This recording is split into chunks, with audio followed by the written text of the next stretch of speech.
This ain't your ordinary burger. This is a blend of short rib and chuck roast to give you the most epic burger you ever throwed on the grill this summer. But did you know, the man that made the Model T is also responsible for making charcoal across America.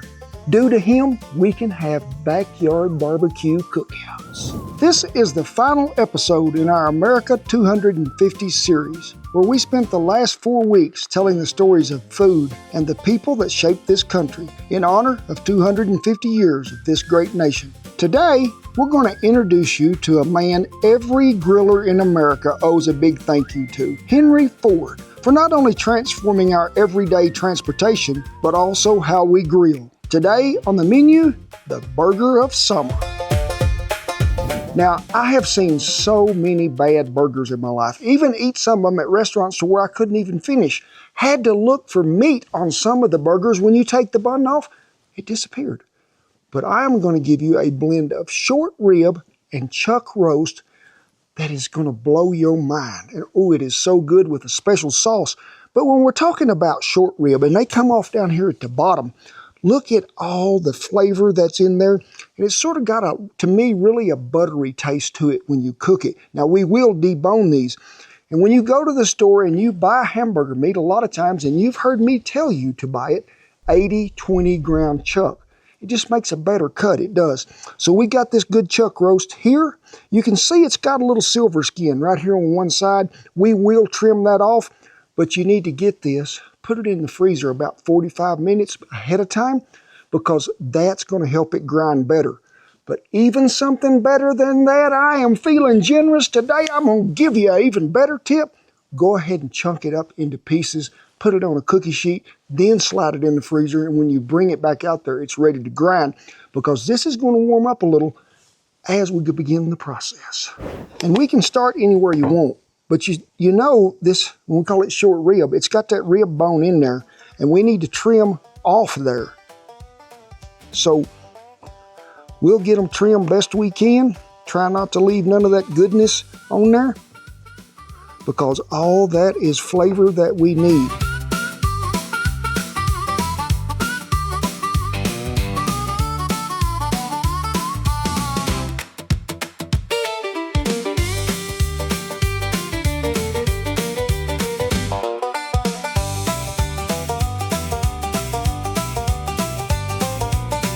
Well, you won't see me use electricity many times, and I do have a hand grinder, but I am going to use electricity today, I promise you. So let me see if I know how to hook all this up. So we all plugged up and ready to go. Now, I got the coarse ground plate in there. Comes with a fine and a coarse. I prefer the coarse. So we're going to go ahead. Oh my gosh, that sure beats this. I'm so glad. Now you can see how we've got these separated. Chuck roast, short rib. The reason why is when we're grinding, we're going to take a handful of this, then a handful of that. That way you want to put them in there, you get a pretty even mix when we go to mixing it here for a minute. So in they go. Now if you hadn't got a grinder or a crank grinder, you can tell your butcher, I'm having a special party 4th of July. Cowboy Kent Rollins said for you to grind me up some short rib and some chuck roast.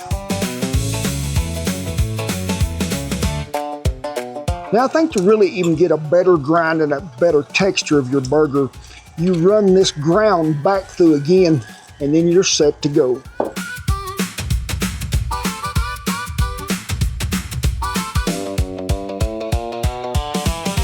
Got me a cookie sheet over here with some wax paper, and I'm going to be making 8-ounce burgers out of this.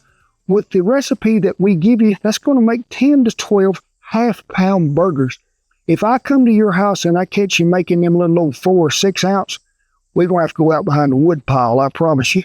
I'm going to go ahead and get these formed into 2 patties, and then we're going to let them chill about 30 minutes in the ice box. Now, I like to put them on this wax paper, and then I like to take this,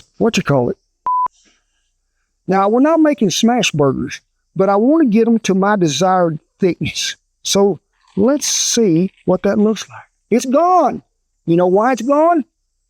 Because we didn't put no wax paper on here. So let me get a little piece.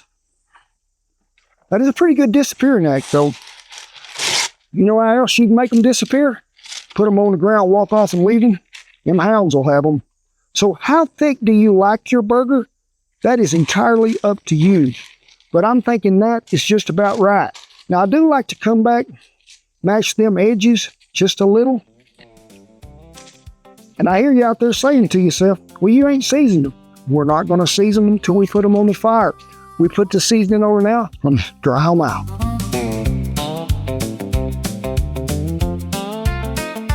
Done they are. Time to put them on the cookie sheet. Remember, I told you, we was going to chill them about 30 minutes. I'm going to the icebox. Henry Ford was born in 1863 on a farm in Michigan. Same year Abraham Lincoln was holding this country together by a thread. By the time he was 12 years old, he'd built his own little machine shop on the family property. At 15, he built his first steam engine. And at just 16 years old, he headed to Detroit to find work as a machinist. In 1903, he managed to get 12 investors, $28,000, and a converted factory in Detroit. And that was the beginning. The Model T came out in 1908, and within 10 years, half of every car in America was a Model T. He hadn't just built a vehicle, he'd given ordinary working families the freedom to go somewhere. And then he did something unheard of. He doubled his workers' wages and cut their workday to 8 hours. People said he'd go broke. But what actually happened was his workers could now afford to buy the very cars they were building. Ford established the American working middle class, who was free now to enjoy the weekend, the backyard, and the family cookouts.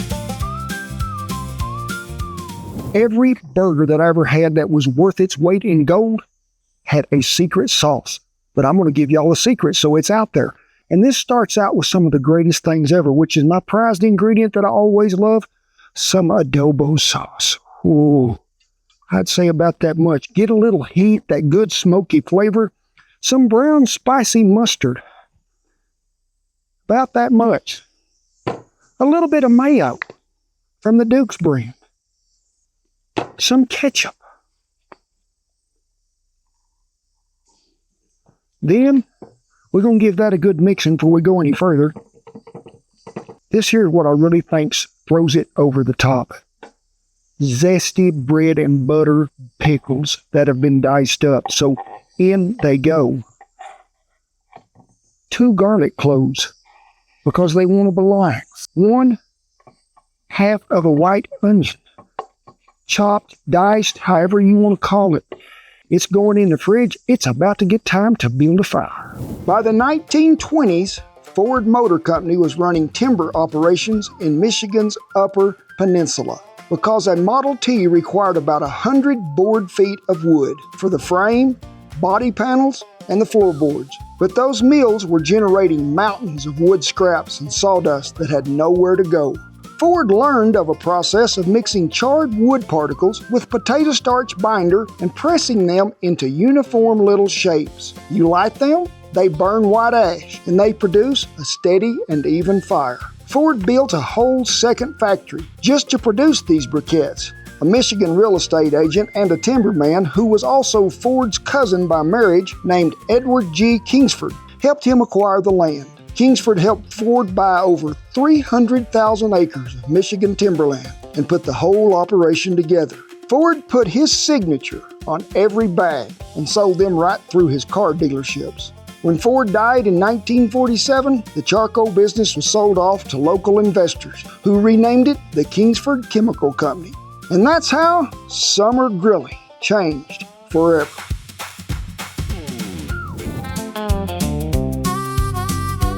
Got to missing Mage a while ago. The icebox door was open and he had made 3 little burgers, one for him, one for Duker, and one for Lulu. I love to season a grill with an onion. Now, I don't think Henry Ford would have minded that I'm not using briquettes today. He would not mind at all because charcoal has evolved a long way. I'm using hardwood lump because I know it's pure wood. It hadn't got a binder in there to make it stick together, so I really know it's a cleaner fuel. And I do prefer Smoky Wood brand because it always lights easy, it always got a great flavor. Then we're out of the icebox, they are. Been chilled. We're gonna season this side with our original seasoning. You use your favorite burger. You use your favorite burger seasoning that you got, but I hope it's this. Flip this side down. This is indirect. All the heat's going to be on that end. That is a big burger right there. Oh my gosh, you won't have to look for meat when you're looking at this one. Give him a little pat on this one. Turn him right there. Sprinkle the top side. We got to have the pup burgers. Put them right here on this end. Now, we're going to shut the lid. Add 1 chunk of mesquite to give us a little smoky flavor. Shut this one. Open them vents. That's hot. This one's open down here on this end, so we'll let them sit on the indirect end. I'd say 8 to 10 minutes. Then when we go back to this end, things will get fast and furious. 8 to 10 minutes they've been down here getting a smoke bath. When you take them over here to the direct side, turn them over. We're going to leave the pup burgers on this end. But now would be a good time. Whoa, look what we got here, some fire. We're going to move him right here to the edge, because that's Burger King's method, not mine. Buttered me up some brioche buns. I went all the way. I mean, this is fancy dining today. Get them down here to where they can get to toasting a little, about medium, because it's sort of processed meat, and I want to make sure that it's done all the way through, but I don't want to lose none of that juice. If you can see in here, there's some juice coming to the top, but there's still a little blood in there. Now, we don't want to dry this burger out by no means, but we want to let him cook till he is done. I told you we was going to have a buttery taste. I did. Woo, look at that magic happen. Now would be a good time to lay a pat of butter right here on both of them. Now you're thinking to yourself, oh, that's just going to run off the sides and cause more fire. Part of it is, but it's going to soak in some of that meat too as well and give us a little more flavor, and that's what I'm after. We're going to let that butter melt on them burgers, finish out cooking them. I think Henry would have been proud of himself and would have drove the Model T right up to the gate to have a bite.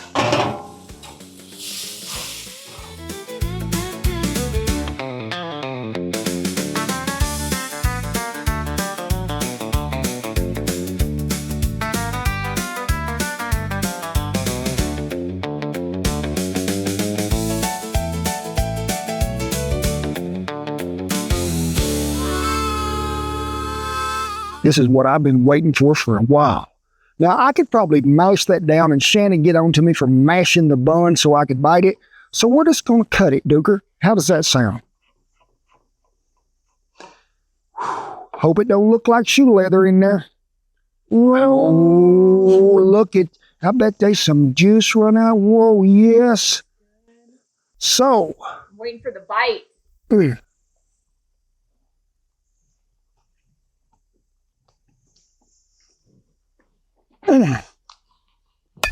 Home run. But that was a good bite. It was the best. Made a lot of burgers. That's probably the best burger I've ever made in my life. The flavor, the juice, the sauce kicks it over the top. Don't get no better than that. But I have good help today. And before I go any further, because they complain about always being last, it's pup burger time. Duker? Hello? Little Maggie? Maggie made this for you. There you go. Good job. Now that right there is what America is all about to me. Cooking up something in the backyard, inviting all the friends and neighbors over, and celebrating. Because, folks, this is 250 years of this great nation. And people like Henry Ford and those before him in the videos that we've done before to bring so much to life that we could share it with the people to make it a better place to live. And it's about sharing, loving, and caring. I am so proud to be an American, and I say God bless it every day. But to all the servicemen and women and all the veterans that have kept that old flag flying over camp, we commend you all we do. And don't forget, you've seen this video, but have you watched the 3 previous to it? They'll be in a playlist, America's 250th. Be sure you watch them all the way through. Leave us a comment on what you think about them.